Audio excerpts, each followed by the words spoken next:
है उसकी स्थिति बड़ी खराब होती है। सब लोग महिलाएं जाने के लिए हैं, बच्चे भी सब लोग बोर हो चुके हैं। सब लोगों की स्थिति है कि भैया जल्दी से कार्यक्रम खत्म हो और हम यहाँ से अपने घर घर को रवाना हो। फिर भी मैं कोशिश करूंगा 4 लाइनों के साथ बच्चों को समर्पित करते हुए, हमारी देवी शक्ति माता स्वरूपा को समर्पित करते हुए कि गिरजा नंदन गजबदन, गिरजा नंदन गजबदन, जय जय श्री गणेश और जय जय माता सरस्वती, जय जय भारत देश, जय जय भारत देश, जय जय भारत देश।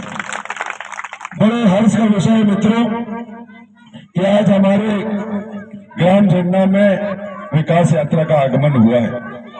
विकास यात्रा के इस कार्यक्रम में हम सबके मध्य विराजमान भारतीय जनता पार्टी जिला छिंदवाड़ा के हमारे मंत्री भाई मनोज नेमा जी अमरवाड़ा से मेरे साथ आए और सुबह से लगातार चल रहे ऐसे कृषि उपज मंडी अमरवाड़ा के पूर्व के अध्यक्ष और भारतीय जनता पार्टी ग्रामीण मंडल के पूर्व अध्यक्ष परम सम्मानीय आदरणीय पंडित बसंत चौबे जी, मंच में विराजमान हमारे जन भागीदारी कॉलेज के अमरवाड़ा के पूर्व के अध्यक्ष और नगर पालिका में सभापति एवं पार्षद मेरे बड़े भाई सतीश संतू साहू जी, यहाँ पे जिले के आदिवासी मोर्चे के महामंत्री भाई रामनारायण परदेती जी, भारतीय जनता पार्टी का नेतृत्व कर रहे बटका खापा मंडल में ऐसे भाजपा के बटका खापा मंडल के अध्यक्ष और मेरे छोटे भाई संतोष यादव जी,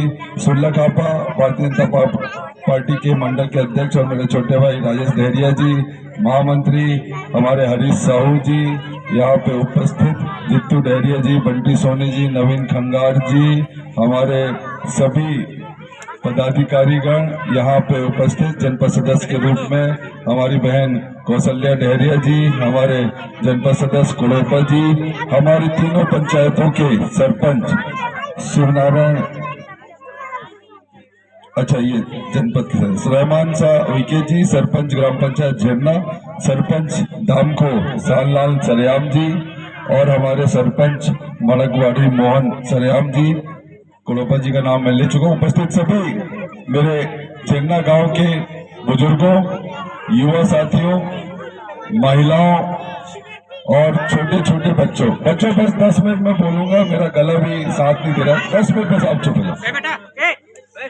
और पिछले 2 दिन से 3 दिन से मेरे साथ चल रहे हैं जो कि प्रशासनिक अमला है। आपको जानकारी होना चाहिए कि इस विकास यात्रा का महत्व क्यों है, इसलिए मैं इस सूची पढ़ के आपको बताऊं। ये अधिकारी यहाँ उपस्थित है, हमारे हर्रई के तहसीलदार रत्नेश ठौरे जी, कहीं चले गए शायद, अभी हमारे साथ ही थे, हमारे जनपद के सीओ सफी कुरैशी जी हर्रई के, नायब तहसीलदार हमारे यहाँ इस क्षेत्र की भटका खापा की सुश्री दीक्षा पटेल जी, डीओ प्रकाश कालम्बे जी, बीआरसी राजकुमार सूर्यवंशी जी, परियोजना अधिकारी महिला बाल विकास रत्नेश वैद्य जी, कृषि विकास अधिकारी विनोद टांडेकर जी, नरेंद्र अहरवार जी, सहायक यंत्रीय हमारे संजय कोरी जी, राकेश ठाकुर जी, हारून अंसारी जी, पराटकर जी, सिद्धार्थ डोंगरे जी, उपस्थित सभी प्रशासनिक अमला, शासकीय कर्मचारीगण, सभी उपस्थित मेरे गांव के झरना के सभी मेरे ग्रामवासियों, प्यारे मेरे साथियों, मित्रों, मध्य प्रदेश के जननायक, मध्य प्रदेश की विकास की गौरव गाथा लिखने वाले, ऐसे लोक कल्याणकारी, जन कल्याणकारी यशस्वी मुख्यमंत्री आदरणीय शिवराज सिंह चौहान जी के नेतृत्व में 5 फरवरी से लेकर 25 फरवरी तक पूरे मध्य प्रदेश में विकास यात्रा निकाली जा रही है। और विकास यात्रा का मकसद क्या है मित्रों? विकास यात्रा का उद्देश्य क्या है? आखिर विकास यात्रा अगर आज हमारे ग्राम झरना में आई है तो किस मकसद से आई है, किस सोच के साथ आई है, ये हमको जानने की आवश्यकता है। ये हमको कहीं ना कहीं उस सोच के साथ जुड़ने की आवश्यकता है। मैं आपको बताता हूं, अगर ग्राम झरना में हमारी विकास यात्रा मध्य प्रदेश सरकार की आई है तो वो इसलिए आई है क्योंकि यहाँ पे अगर सरकार की योजनाओं का लाभ आप लोगों को 5 हितग्राहियों को नहीं मिल पा रहा है, कोई हमारे हितग्राही है जिनको सरकार की विभिन्न जन कल्याणकारी योजनाओं का लाभ नहीं मिल पाया है, चाहे वो झरना हो, चाहे वो दामको हो, चाहे वो इंजरी हो, चाहे वो टैटीरे हो, चाहे वो मनकवाड़ी हो, और चाहे हमारे ग्राम पंचायतों के जो भी सम्मिलित ग्राम हो, हर गांव के प्रत्येक हितग्राही को सरकार की विभिन्न योजनाओं का लाभ मिले, उसको लाभ दिलाने के लिए विकास यात्रा आपके गांव आज झरना में आई। और वो इसलिए आई है क्योंकि शिवराज सिंह चौहान जी की सोच है कि मध्य प्रदेश में जो विकास कार्य किए जा रहे हैं, मध्य प्रदेश में जो लोगों के लिए काम किया जा रहा है, जो विकास किया जा रहा है, चाहे वो हमारे गांव का किसान हो, चाहे बुजुर्ग हो, चाहे युवा साथी हो, चाहे मातृशक्ति हो, माता बहनें हो, चाहे बच्चों हो, विभिन्न योजनाओं के माध्यम से आप लोगों को वो लाभ देने का काम भारत की सरकार मोदी जी कर रहे हैं, मध्य प्रदेश की सरकार शिवराज जी कर रहे हैं। और कोई भी ऐसा हमारे तीनों ग्राम पंचायत का एक भी ऐसा पात्र हितग्राही छूट ना जाए जिसको सरकार की योजनाओं का लाभ अभी तक नहीं मिला, उसको लाभ दिलाने के लिए उसको सरकार के उस विकास रथ से कहीं ना कहीं जोड़ने के लिए विकास यात्रा आपके बीच में आई। और विकास यात्रा का महत्व तब आपको मालूम पड़ेगा, तब पता चलेगा जब हम 2003 के पहले के मध्य प्रदेश के बारे में जाने। क्योंकि यहाँ जो सामने छोटे छोटे बच्चे बैठे हैं, जो युवा साथी मुझे सुन रहे हैं, उन लोगों का जन्म 2003 के बाद का हुआ है। 2003 के पहले के मध्य प्रदेश की स्थिति के बारे में उनको पता नहीं। 2003 के पहले का मध्य प्रदेश बहुत बुरी स्थिति में था। मध्य प्रदेश में न बिजली थी, न सड़क थे, न पानी था, और न ही यहाँ स्वास्थ्य एवं शिक्षा की सुविधाएं थी। मध्य प्रदेश कभी बीमारू राज्य की श्रेणी में आता था। 2003 के पहले का मध्य प्रदेश 2003 के पहले का मध्य प्रदेश पिछड़ा हुआ राज्य कहलाता था। 2003 के चुनाव में जब भारतीय जनता पार्टी के हमारे संगठन ने नारा दिया कि सत्ता आप बदलो, व्यवस्था बदलने का काम हम करेंगे, सत्ता बदलो, व्यवस्था हम बदलेंगे। 2003 में जनता जनार्दन ने भारतीय जनता पार्टी को भरपूर आशीर्वाद दिया। भारतीय जनता पार्टी की सरकार मध्य प्रदेश में बनी, सत्ता बदलने का काम आप लोगों ने किया, व्यवस्था बदलने का काम भारतीय जनता पार्टी ने किया। भारतीय जनता पार्टी के हमारे नेतृत्व में हमारे शिवराज सिंह चौहान जी ने चाहे सड़क हो, चाहे बिजली हो, चाहे पानी हो, उसमें अभूतपूर्व ऐतिहासिक काम किया। मैं एक एक करके आऊंगा। हम बात करते हैं सबसे पहले सड़क की। 2003 के पहले के मध्य प्रदेश में गड्ढे में सड़क होती थी, ये सड़क में गड्ढा था, पता नहीं चलता। बहुत खस्ता हाल स्थिति थी सड़कों की। हमको कहीं जाना हो तो घंटों लगते थे। मुझे याद है, मैं MBA कर रहा था, 2002 या 2001 की बात है। मैं इंदौर जा रहा था और भोपाल से इंदौर का जो रास्ता था उस समय 5 घंटे लगते थे, जो अभी 2 या 2.5 घंटे में पहुंच जाता। और वो उस रास्ते में जो नेशनल हाईवे है, मैं उसकी बात कर रहा हूँ, आपको उसका उदाहरण दे रहा हूँ। जो नेशनल हाईवे था, वो रास्ते में इतनी बुरी स्थिति थी कि हम लोग जब भी इंदौर जाते थे तो सीहोर और सोनकच्छ के बीच में एक ढाबा पड़ता था, पप्पू का ढाबा। वहां हम लोग हमेशा चाय नाश्ते के लिए रुकते थे। जब हम लोग पप्पू के ढाबे में सोनकच्छ के पास पहुंचे, मैं मेरा दोस्त मोटरसाइकिल से जा रहे थे, तो एक मैंने देखा कि रोड के कोने में एक बहुत बड़ा गड्ढा है और दूर से हम लोग देख रहे हैं कि उस गड्ढे से धुआं निकल रहा है।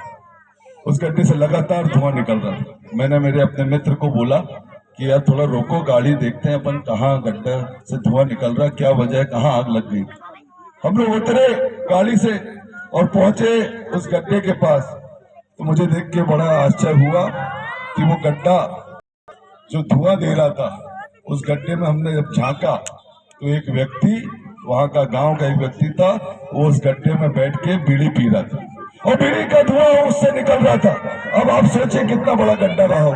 हमने उस दादा से पूछा, दादा क्या कर रहे हो यहाँ रोड पे, गड्ढे पे आप बैठे हो? बोले भैया रोड कहाँ है, गड्ढा है। मेरे को गर्मी लग रही थी, मैं सोचा गड्ढे में ही छाए में बीड़ी पी लूं। ये स्थिति थी मध्य प्रदेश के मित्रों कि हम लोगों को सड़क ढूंढनी पड़ती थी, गड्ढे ही गड्ढे थे। आज मैं गर्व से कह सकता हूं कि पूरे मध्य प्रदेश में सड़कों के मामले में इतना विकास हुआ है कि आज पूरे मध्य प्रदेश में सड़कों का जाल फैला हुआ है। हम अगर आपके झन्ना से जाना चाहे धनौरा, चाहे अमरवाड़ा, चाहे छिंदवाड़ा, चाहे नरसिंहपुर, चाहे हर्रई, हम जा सकते हैं। और मैं याद करना चाहता हूं देश के पूर्व प्रधानमंत्री श्रद्धेय अटल बिहारी वाजपेयी जी को कि ग्रामीण जो सड़क योजना थी, प्रधानमंत्री ग्रामीण सड़क योजना के माध्यम से पूरे देश भर में सड़कों का जाल फैलाने का काम किसी ने किया है? भारतीय जनता पार्टी की सरकार श्रद्धेय अटल बिहारी वाजपेयी जी ने किया है, हमारी भारतीय जनता पार्टी की सरकार ने करी और उसी काम को आगे बढ़ाया है।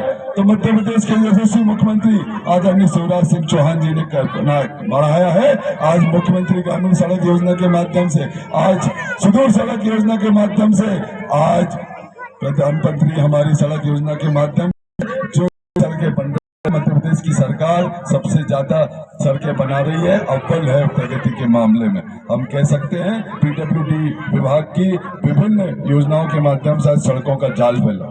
तो सड़कें मध्य प्रदेश में 2003 के पहले हुआ नहीं करती थी, आज 2003 के बाद 2023 में हम गर्व से कह सकते हैं कि पूरे मध्य प्रदेश में सड़कों का जाल फैला हुआ है। और मैं ऐसा मानता हूं मित्रों, जैसे हमारे शरीर में नसों के मामले से, नसों के माध्यम से पूरा शरीर में रक्त संचारित होता है, खून बहता है, ऐसे हमारे गांव में विकास संचालित होता है तो सड़कों के माध्यम से। हमारे गांव में विकास आता है तो सड़कों के माध्यम से। गांव में सड़क होगी तो गांव में स्कूल बनेगा, गांव में सड़क होगी तो गांव में अस्पताल आएगा, गांव में सड़क होगी तो गांव में विकास आएगा। आज सड़कों के मामले में हम मध्य प्रदेश पूरे देश में अव्वल रहे। हर दिन 12 किलोमीटर की सड़कें बन रही पूरे मध्य प्रदेश में, यह आंकड़ा है सरकारी जो मैं आपको कह रहा हूं। सड़कों के मामले में मध्य प्रदेश ने बहुत अच्छा काम किया। हम बात करते हैं बिजली की। पहले का जो मध्य प्रदेश था, 2003 के पहले का मध्य प्रदेश, वो अंधेरे में था। बिजली के मामले में बिजली कब आती थी कब जाती थी पता नहीं चलता था। हम लोग छोटे छोटे थे तो हमने वो लालटेन युग देखा है, वो हमने चिमनी का युग देखा है। हमारे बुजुर्ग मुझे बड़े ध्यान से सुन रहे हैं, इन्होंने वो युग देखा होगा जब छोटी छोटी लालटेन टिमटिमाती थी, चिमनी हमको जलानी पड़ती थी मिट्टी के तेल से। हमने मोमबत्ती में पढ़ाई करी है मित्रों। बिजली कब आती थी कब चली जाती थी, 5-10 मिनट के लिए आती थी। हम इतने छोटे छोटे बच्चे थे तो जब बिजली आती थी खुश होते थे, तालियां बजाते थे कि बिजली आ गई, बिजली आ गई। और जब तक हम खुशी मनाते थे उसके पहले ही बिजली चली जाती थी 5-10 मिनट। ये हालत थी बिजली की। पूरे मध्य प्रदेश अंधकार में डूबा हुआ था।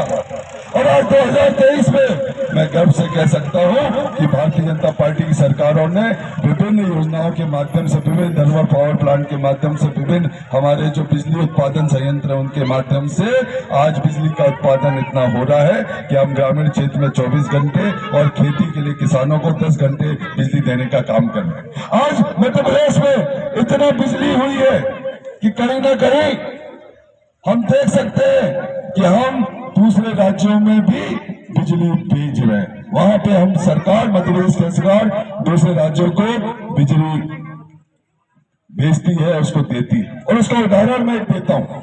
ये सब युवा साथी जो सुन रहे हैं, आपको जानकारी होने की जरूरत है। आप लोगों को जो जागरूक नागरिक उनको पता होना चाहिए कि मध्य प्रदेश की सरकार की बिजली से दिल्ली सरकार की मेट्रो ट्रेन आज संचालित होती है। मध्य प्रदेश में जो रीवा में अल्ट्रा सोलर पावर प्लांट है उसकी बिजली से दिल्ली सरकार अपनी मेट्रो की ट्रेन चला रही है। ये हमारे लिए गर्व की बात है। जो मध्य प्रदेश अंधेरे में डूबा रहता था वही मध्य प्रदेश आज उजाले की ओर है। आज हम बिजली के क्षेत्र में बहुत आगे बढ़ गए, तरक्की करें। मैं बात करता हूँ पानी की। पानी के मामले में 2003 के पहले के मध्य प्रदेश में चाहे मुगलों का राज शासन रहा हो, चाहे अंग्रेजों का राज रहा हो, चाहे कांग्रेस सरकार का राज रहा हो, 2003 के पहले तक की जितनी सरकारें थी मात्र 55,000 हेक्टेयर में सिंचाई होती थी। सिंचित रकबा पूरे मध्य प्रदेश का मात्र 55,000 हेक्टेयर था। और विभिन्न योजनाओं, विभिन्न तालाबों, विभिन्न हमारे नहरों, जलाशयों के माध्यम से 2003 के बाद से मध्य प्रदेश में सिंचाई रकबा बढ़ा है। 55,000 से बढ़ के आज 2023 में वो सिंचित रकबा 70 लाख के हमारे हेक्टेयर के सिंचाई में रकबा बढ़ गया है। हमारे पूरे मध्य प्रदेश में 70 लाख हेक्टेयर में सिंचाई होती है, सिंचित बढ़ गया और सिंचित रकबा बढ़ने के कारण फसलों का उत्पादन बढ़ा है। फसलों का उत्पादन बढ़ने के कारण मध्य प्रदेश की सरकार को लगातार 6 सालों से कृषि कर्मण्य पुरस्कार मिल रहा है। वो पुरस्कार जो कि उस राज्य को मिलता है जिसका उत्पादन फसलों का सबसे ज्यादा हो, जो फसलों का उत्पादन सबसे ज्यादा कर रहा हो। पहले पंजाब राज्य को, हरियाणा की राज्य को वहां उत्पादन ज्यादा होता था, वहां उन सरकारों को मिलता था। लेकिन पिछले 6 सालों से विभिन्न हमारी परियोजनाओं के माध्यम से, नहरों के माध्यम से, हमारे जलाशय के माध्यम से जो हमारे किसानों का उत्पादन बढ़ा है, तो 6 सालों से कृषि कर्मण्य पुरस्कार मध्य प्रदेश की सरकार को मिल रहा है।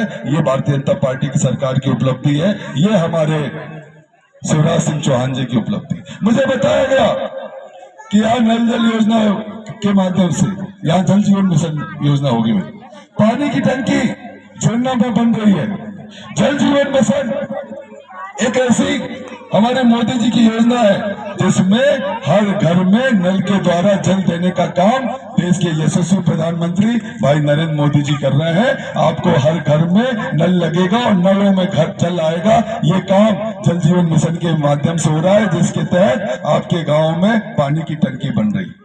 यहाँ पानी की टंकी स्वीकृत हुई है। जितना बहुत बड़ा गांव है, तो जहां जहां बड़े गांव हैं वहां पे पानी की टंकियों में पानी स्टोर किया जाएगा और वहां से फिर पाइपलाइन के द्वारा आपके घर में नल के द्वारा जल दिया जाएगा। ऐसे काम चाहे वो बिजली का हो, चाहे सड़क का हो, चाहे पानी का हो, इन सब क्षेत्र में भारतीय जनता पार्टी ने जो वादा किया था 2003 के चुनाव में, जो वादा किया था आपसे कि सत्ता आप बदलो, व्यवस्था हम बदलेंगे, वो काम करके भारतीय जनता पार्टी ने बताया, दिखाया। इसमें मुझे बताया गया कि उप स्वास्थ्य केंद्र यहाँ पे झरना में खुला है, बन के तैयार है।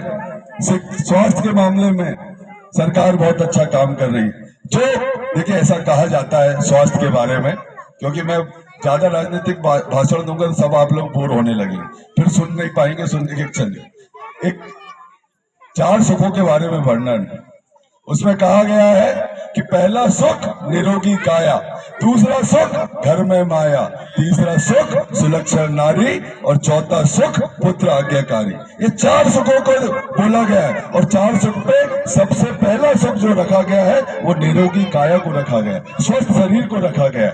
और स्वस्थ शरीर के लिए भारतीय जनता पार्टी की सरकार विभिन्न अस्पतालों, विभिन्न हमारे स्वास्थ्य केंद्रों के माध्यम से, हमारे जो अभी पूर्व के वक्ताओं ने बताया, मैं उसको दोहराऊंगा नहीं। हमारी आयुष्मान योजना कार्ड है, उसमें आपका शरीर स्वस्थ रहे, निरोगी रहे, काया रहे, इसके लिए सरकार बहुत सारी योजनाएं आपके लिए ला रही है, दे रही है। मुफ्त में इलाज, मुफ्त में दवाइयां, आप लोगों को ऑपरेशन भी कराना है तो मुफ्त में होगा। ये आपका जो निरोगी काया रहे, स्वस्थ आपका शरीर रहे, इसके लिए सरकार चिंता कर रही है। इसके लिए हम ये कह सकते हैं कि स्वस्थ शरीर अगर है, स्वस्थ शरीर में स्वस्थ मन रहता है। हमारा अगर शरीर स्वस्थ है, और हमने वो समय देखा है मित्रों, कोरोना काल का 2 साल का हमने कोविड का वो संकट देखा है। उस कोरोना काल का संकट के दौर से हम लोग गुजरे हैं। हमने सबने अपने किसी परिचित को खोया है, अपने सगे संबंधी को खोया है, अपने नाते रिश्तेदार को खोया है, अपने कोई पहचानने वाले को खोया है, अपने किसी दोस्त, किसी न किसी अपने सगे को खोया है। और 2 साल के उस कोरोना काल के संकट में भी सरकार ने पीछे नहीं हटा। मोदी जी ने मात्र 9 महीने में 2 स्वदेशी वैक्सीन बनाई और दोनों स्वदेशी वैक्सीनों का टीकाकरण निःशुल्क पूरे भारत में हुआ कि आप लोग स्वस्थ रहे, आपकी काया निरोगी रहे। आप सब लोगों को टीका लगा होगा, आपको टीका लगा तो आपसे किसी ने 1 रुपए भी लिया? आप लोगों को किसी ने भी 1 पैसे भी मांगा?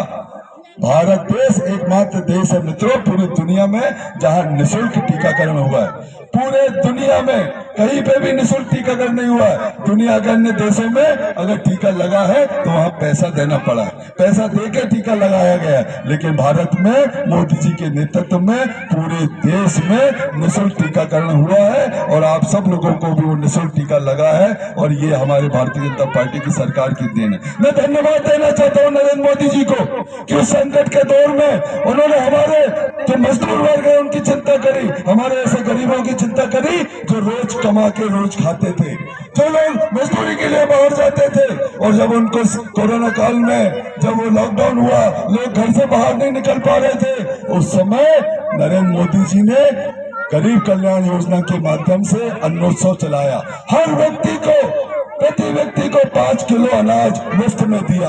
आज तक वो योजना चल रही है। आप सब लोगों को नरेंद्र मोदी जी की केंद्र की सरकार के द्वारा हर व्यक्ति को अन्नोत्सव में 5 किलो प्रति व्यक्ति अनाज मिल रहा है। हमारे शिवराज जी वही काम कर रहे हैं। 1 रुपए किलो गेहूं, 1 रुपए किलो चावल आप लोगों को देने का काम कर रहे हैं। हमारे शरीर को अन्न मिले। हम लोगों को ये कोरोना काल में जो दिक्कत हुई, मुसीबत हुई, उसमें हम लोगों को पैसे की कमी हुई, वो पैसे की कमी हमारे अन्न में खाने में ना आए, इसके लिए मोदी जी ने मुफ्त में 80 करोड़ लोगों को पूरे भारत में मुफ्त में राशन मिला है मित्रों, मुफ्त में अनाज मिला है। ये मोदी जी की सरकार की देन।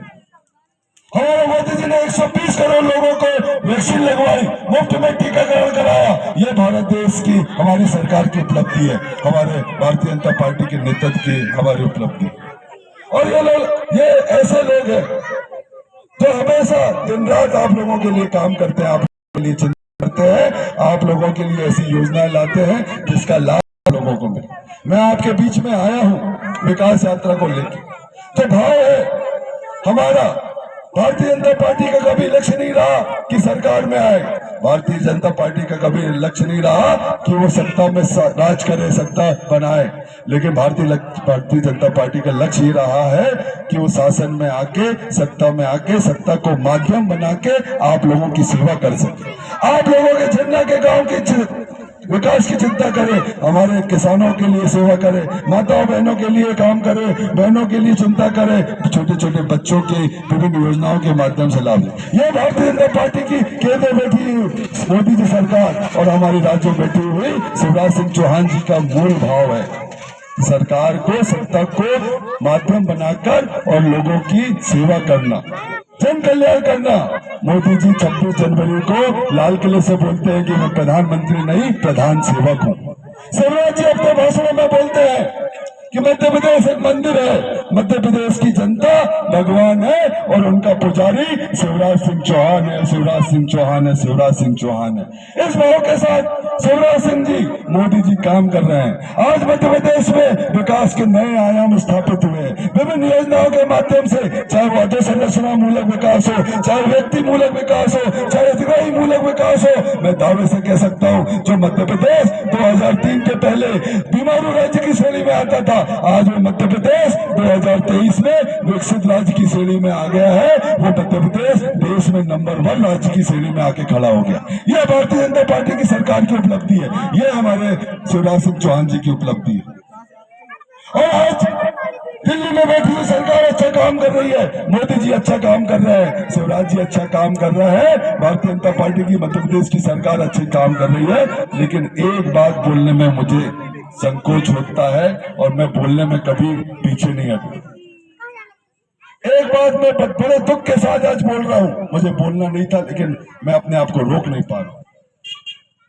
आज अमरवाड़ा विधानसभा क्षेत्र विकास की दृष्टि से कहीं ना कहीं पिछड़ गया है। जो लोग तथ्य की लगाए मुझे सुन रहे हैं, वो विकास के लिए आज भी तरस रहे हैं। हमारे अमरवाड़ा विधानसभा क्षेत्र में जो विकास होना चाहिए था वो विकास नहीं हो पाया मित्रों, वो विकास नहीं हो पाया। उसकी कभी आपने वजह जानने की कोशिश करी? उसका कभी आपने कारण खोजने का कोशिश करी? उसकी वजह है हमारे क्षेत्र का विधायक, उसका कारण है हमारे यहाँ का जनप्रतिनिधि। चाणक्य ने कहा है जिस भी राज्य का राजा कमजोर होता है उसका सीधा नुकसान उस राज्य की प्रजा को होता है, जनता को होता है, राजा को कोई फर्क नहीं पड़ता। हमारे यहाँ का राजा कमजोर है, हमारे यहाँ का विधायक कमजोर है। मैं पूछना चाहता हूँ विधायक से, कांग्रेस के मित्रों से, 9 साल में वो अमरवाड़ा विधानसभा क्षेत्र की एक उपलब्धि बता दे, 9 साल में उन्होंने क्या किया। वो हमारे चन्ना गांव के लिए कोई एक उपलब्धि बता दे कि उन्होंने चन्ना के लिए क्या किया, हमारे दामको के लिए क्या किया, हमारे घोड़ाबाड़ी के लिए क्या किया, हमारे इंजरी के लिए किया और हमारे मनकवाड़ी के लिए और हमारे सम्मिलित ग्राम पंचायत के जो गाँव है उनके लिए क्या किया। कोई उपलब्धि वो गिरा नहीं सकते। क्योंकि उन्होंने कुछ नहीं किया। 9 साल से मजे मारे हैं कुर्सी में बैठ के, सिर्फ आराम किया है, ऐश किया है। जनता का जनप्रतिनिधि ऐसा होना चाहिए जो जनता की एक आवाज में दौड़ा चला है। आपको तकलीफ हो, आपको दर्द हो, तो पीड़ा उसको जनप्रतिनिधि को होना चाहिए, विधायक को नींद नहीं आनी चाहिए। आपको अगर कोई समस्या हो और आप एक फोन करो तो आपके बीच में रात को 12 बजे भी खड़ा हो जाए आपकी समस्या को दूर करे। मैं पूछना चाहता हूं आपसे, यहाँ के कांग्रेस के लोगों से, कि वो आज अभी विधायक जी को फोन करेंगे, विधायक जी यहाँ आ जाएंगे क्या उनके फोन से? फोन उठाना आएंगे, आना तो दूर, फोन उठाएंगे तक नहीं। मैं आपको उदाहरण देता हूँ, पिछले 3-4 दिनों से मैं सिंधी मंडल में था विकास यात्रा को लेके, और सिंधी मंडल के 100 लोगों का प्रतिनिधि मंडल, कांग्रेस के जो 100 लोग थे उनका प्रतिनिधि मंडल यहाँ के पूर्व मुख्यमंत्री कमलनाथ जी के पास गया भोपाल में, और उन्होंने जाकर वहां शिकायत करी कि कमलनाथ जी, हमारे क्षेत्र के विधायक कमलेश शाह हमारे गांव में नहीं आते, वो नहीं आते पलानी गेल डुब्बा, वो नहीं आते पांड पिपरिया, वो नहीं आते भोलिया पानी, बखारी, जोगी मुहार, बांकी, अलीवाड़ा, छिंदी, लोटिया, कहीं पे वो अनकावाड़ी, भैंस को अतरिया, बीचा ढाना, चटनी, कहीं नहीं आते। जब से चुनाव जीत के गए उन्होंने झांक के नहीं देखा हमारे गांव में, और हम जब उनसे मिलने जाते हैं हर रही में तो 3-3, 4-4 घंटे, 5-5 घंटे हमको इंतजार करना पड़ता है महल में, हमारी मुलाकात नहीं हो पाती। और जब हमारी मुलाकात नहीं हो पाती है तो वहां उनका एक पीए है, कोई मोहन नेमा, वो नेमा जी हमसे बोलते हैं कि अगर तुमको कुछ समस्या है तो तुम मुझे बताओ, मैं विधायक निधि से काम कराऊंगा। और जब वो जनप्रतिनिधि जो प्रतिनिधि मंडल गया था कांग्रेस के लोगों का, उन्होंने जो शिकायत करी, कमलनाथ जी ने बताया कि हमने जब बोला कि हमारे क्षेत्र में गांव में सीसी रोड बननी है विधायक निधि से, रंगमंच बनना है विधायक निधि से, चबूतरा बनना है, नाली बननी है, तो वो उनका पीए बोलता है कि 20% का कमीशन दो, 20% का मुझे पहले रिश्वत दो, तब कहीं जाके तुम्हारा विधायक निधि से मैं काम कराऊंगा। अगर 1 लाख का काम है तो पहले 20,000 रुपए यहाँ टेबल में रखो, उसके बाद तुमको विधायक निधि दूंगा। ये शिकायत कांग्रेस के लोगों ने करी, जिसमें कांग्रेस कमेटी के अध्यक्ष, जिला पंचायत के सदस्य, जनपद के सदस्य और वहां पे सरपंच और अन्य जनप्रतिनिधिगण थे कांग्रेस। उन लोगों ने कमलनाथ जी को जाके भोपाल में ये बोला, और उन्होंने बोला कि कमलनाथ जी, ये विधायक की आप कार्यप्रणाली बदलिए, अगर ये ऐसे ही चलते रहे तो हम कांग्रेस को वोट नहीं करेंगे, हम कांग्रेस के साथ नहीं जाएंगे, कांग्रेस का काम नहीं करेंगे, हम भारतीय जनता पार्टी का काम करेंगे, भारतीय जनता पार्टी को वोट करेंगे, क्योंकि विधायक हमारी सुनता नहीं, हमारे फोन नहीं उठाता, हमारे न मिलता है, बल्कि उसका पीए हमसे रिश्वत मांगता। क्या इसके लिए विधायक बनाया था? क्या इस भ्रष्टाचार को बढ़ाने के लिए जनता की जनता ने जिताया था कांग्रेस के विधायक को? मैं पूछना चाहता हूं कि ये आज किस परंपरा को आगे बढ़ा रहे हैं? मित्रों, ये उस परंपरा को आगे बढ़ा रहे हैं जो कांग्रेस पार्टी की सोच रही है। आपको याद होगा तो कांग्रेस के देश के पूर्व प्रधानमंत्री थे स्वर्गीय राजीव गांधी, वो बोला करते थे, मैं दिल्ली से 1 रुपए भेजता हूं तो जमीन पे गांव में 15 पैसे पहुंचता है। कहा जाता था वो 85 पैसा, कहा बीच के जो दलाल बिचौलिए खा जाते थे। ये कांग्रेस की शुरू से परंपरा रही है। वो भ्रष्टाचार उनके जड़ों में रहा है, उनके खूनों में रहा है, इसलिए आज यहाँ का विधायक वो भी भ्रष्टाचार कर रहा है, और वो कहीं न कहीं पीए के माध्यम से हमारे सरपंचों को, हमारे जनप्रतिनिधियों को कहीं न कहीं पैसे उड़ाने का काम वो पीए कर रहा है। पीए की इतनी हिम्मत नहीं, इतनी मजाल नहीं कि बगैर विधायक की सहमति से वो पैसे जनप्रतिनिधियों से मांगे, कांग्रेस के लोगों से मांगे। आप विचार करिए, जब कांग्रेस के जो बड़े नेता है, जो कांग्रेस के जिला पंचायत के सदस्य, कांग्रेस के जनपद के सदस्य, कांग्रेस कमेटी के जो अध्यक्ष हैं, वो लोग विधायक से 3-3, 4-4, 5-5 घंटे नहीं मिल पा रहे, तो ये मेरी सामने बैठी हुई जनता, ये बुजुर्ग, ये युवा साथी, ये माताएं बहनें कैसे उस विधायक से मिल पा रहे होंगे? क्या हाल होगा अमरोहा विधानसभा क्षेत्र का, जहाँ पे विधायक मिलने के लिए घंटों इंतजार कराता है? ये हमारे लिए बड़े शर्म की बात है। और मैं कहना चाहता हूँ आपको, एक जानकारी आपको होना चाहिए, पता होना चाहिए कि आज मध्य प्रदेश की विधानसभा में पिछले 5 सालों से अमरवाला विधायक की जो उपस्थिति रही है मात्र 17 दिन की रही है। विधानसभा में 5 सालों में 17 दिन हमारे विधायक कमलेश शाह गया है। अगर सोचिए क्या शिक्षक गण बैठे हुए, कोई बच्चा साल भर में 17 दिन स्कूल में जाए तो क्या वो बच्चा परीक्षा पास कर लेगा मित्रों? क्या वो बच्चा परीक्षा उत्तीर्ण कर लेगा? ऐसे ही विधानसभा में विकास की परीक्षा विधायक को पास करनी रहती है और वो पास तब करेगा जब वहां विधानसभा में जाए, विधानसभा में जाके प्रश्न लगाए, धाराकर्षण में वहां पे सवाल पूछे, वहां पे शून्यकाल में चर्चा करे, वहां पे अन्य मांगे करे।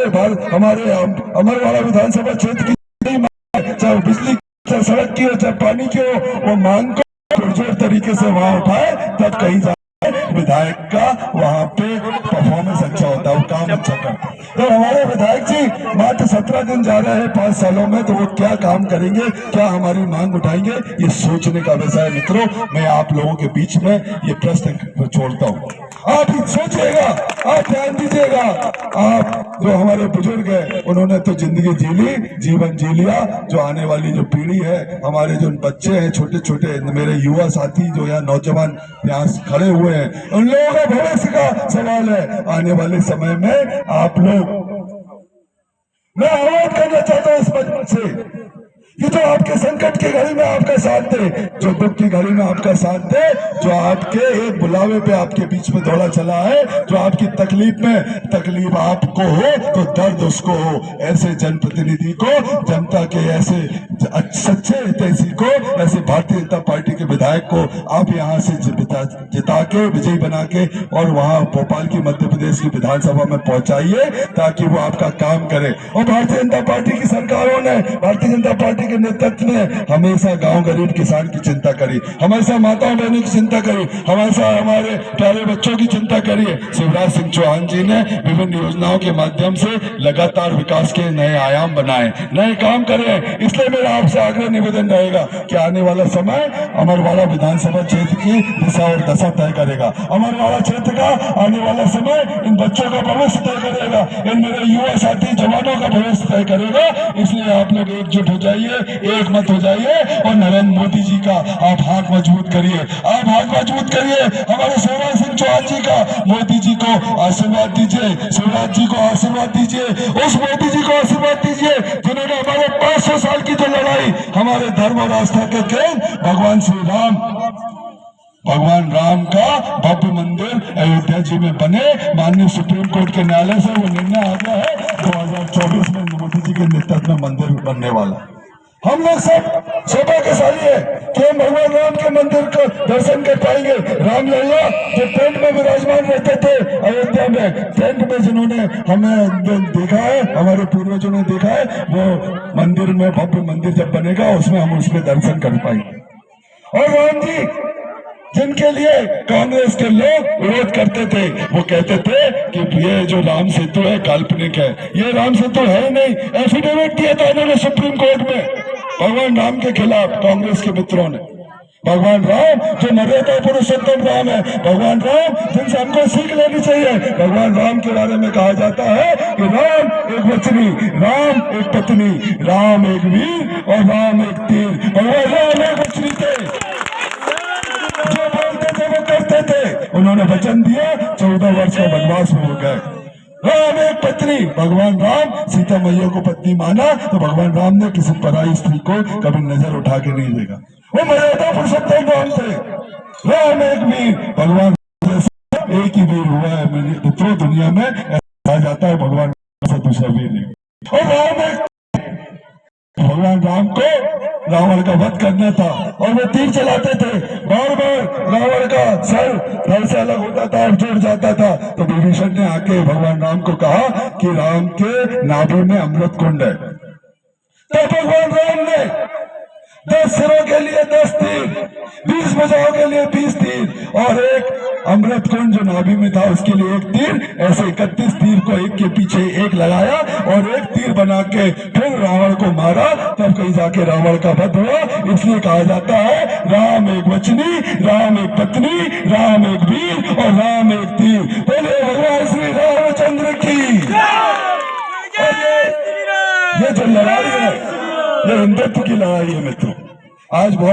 औरतें आके हमको अपने धर्म से भटका रही, हमको बरगला रही है, हमको कहीं ना कहीं हिंदुत्व से दूर कर रही है। मैं आपको इस मंच से आप लोगों को ये आग्रह करना चाहता हूँ, निवेदन करना चाहता हूँ, हिंदुत्व हमारे मूल में है, हिंदुत्व हमारे खून में है। जब तक हिंदुत्व रहेगा भारत देश रहेगा, जब तक हिंदुत्व रहेगा भारत विश्व गुरु रहेगा, जब तक हिंदुत्व रहेगा भारत फिर से सोनी बनेगा। इसलिए आपको को नहीं देना है। हिंदुत्व हमारा मूल है, हिंदुत्व हम हिंदू है, हम लोग आज जिंदा है। हमको भगवान श्री राम को नहीं छोड़ना, भगवान श्री कृष्ण को नहीं छोड़ना है, हमारे आराध्य को नहीं छोड़ना। ऐसे भगवान राम की लड़ाई मोदी जी ने 500 साल की हमारी लड़ाई, जैसे कितने हमारे पूर्वज शहीद हो गए, दुकान सेवकों ने गोलियां खाई, कईयों ने बलिदान करा, तब कहीं जाके भगवान राम का भव्य मंदिर अयोध्या जी में बनने जा रहा है। ऐसे मोदी जी को आप लोग सब आशीर्वाद दीजिए, ऐसे शिवराज जी को आप आशीर्वाद दीजिए। मैं फिर अंत में मेरे जितने भी जनपद के सदस्य यहाँ तीनों हमारी पंचायतों के सरपंच बैठे हैं, ये विकास यात्रा भले ही एक दिन के लिए आपके बीच में आई है, लेकिन ये 26 तारीख तक विकास यात्रा चलेगी। जितने भी आवेदन है, चाहे हमारे झंडा के हो, चाहे घोड़ावाड़ी के हो, चाहे दामको के हो, चाहे टेटोरी के हो, चाहे मनकवाड़ी के हो, चाहे किसी भी हमारे ग्राम पंचायत जो सम्मिलित उसके हो, एक भी बात हितग्राही ऐसा न छूटे जिसको सरकार की योजना का लाभ हम न दिला। चाहे प्रधानमंत्री आवास हो, उज्ज्वला योजना हो, चाहे आयुष्मान कार्ड हो, चाहे संबल कार्ड हो, चाहे किसी को पेंशन बननी हो, चाहे किसी का केसीसी हो, चाहे किसी को हमको लाली लक्ष्मी की योजना का लाभ दिलाना हमारी बहनों को, चाहे हमारे किसी बच्चे को जिसका प्रमाण पत्र नहीं बन पाया जाति का, उसको हमको जाति का प्रमाण पत्र दिलवाना है, चाहे खाद्यान्न पर्ची हो, हमारे फूड विभाग के अधिकारी कर्मचारी बैठे, आप एक एक हितग्राहियों को चिन्हित करिए, उनसे आवेदन दिलवाइए और 26 तारीख तक यहाँ के सचिव, यहाँ के रोजगार साहब आवेदन लेंगे, उस पर कार्रवाई ये पूरी हमारी प्रशासनिक टीम यहाँ बैठी है वो करेगी। हर व्यक्ति को लाभ दिलाने के लिए ये विकास यात्रा आपके बीच में आई है, हर व्यक्ति को विकास की इस गंगा में डुबकी लगाने के लिए ये विकास यात्रा आपके बीच में आई है। इस सोच के साथ हमने आपके बीच में अपनी बातों को रखा। आप सबको प्रणाम नमस्कार करते हुए अपनी